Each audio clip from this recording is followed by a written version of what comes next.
Ada beberapa hal yang harus diperhatikan di dalam rumah. Di dalam rumah, ya. Syaitan menyukai rumah-rumah yang pertama ada patungnya. Jadi makanya tidak boleh ada patung yang berjiwa, ya. Jadi seperti manusia, jin, hewan, ya. Kemudian malaikat biasanya itu digambarkan kayak malaikat itu patung laki-laki bersayap misalnya. Nah itu tidak boleh.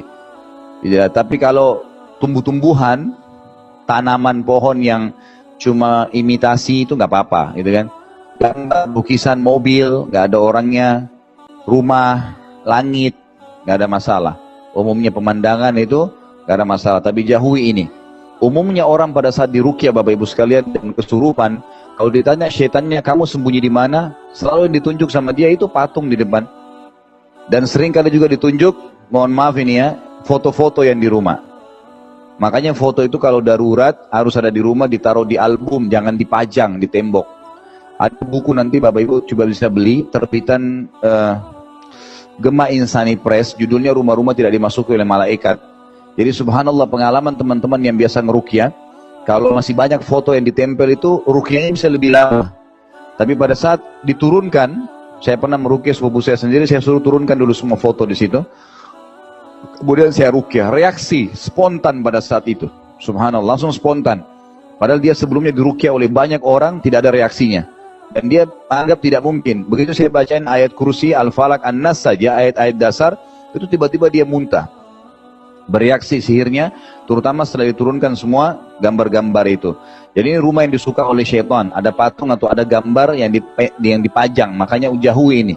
Usahakan kalau foto pun darurat ditaruh di album, disimpan, kalau perlu dilihat, tapi bukan dipajang. Termasuk juga boneka-boneka, mainan anak-anak, gitu kan? Itu kalaupun darurat ada, maka tidak boleh dipajang, ditaruh di laci, simpan, gitu kan? Lebih baik lagi kalau anak-anak nggak dibelikan boneka, lebih baik.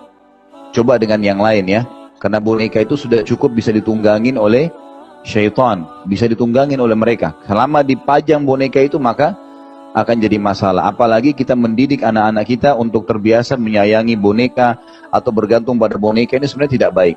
Nah ini tidak baik secara pendidikan dalam agama kita.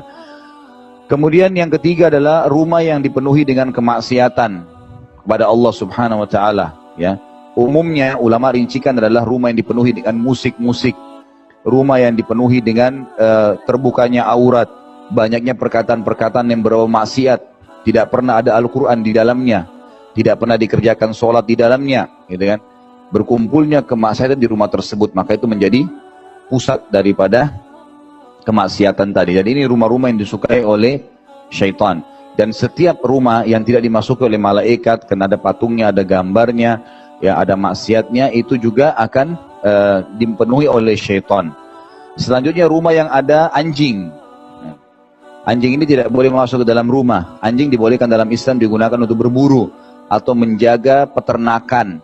Tapi kalau untuk dimasukkan ke dalam rumah jadi peliharaan tidak boleh. Dan ini sudah cukup membuat malaikat tidak masuk ke dalam rumah. Nabi Muhammad SAW pernah pulang kemudian ke rumahnya, kemudian di depan rumah beliau ada anjing yang duduk. Lalu Nabi SAW mengusirnya dan mengatakan rumah yang ada anjing tidak dimasuki oleh malaikat.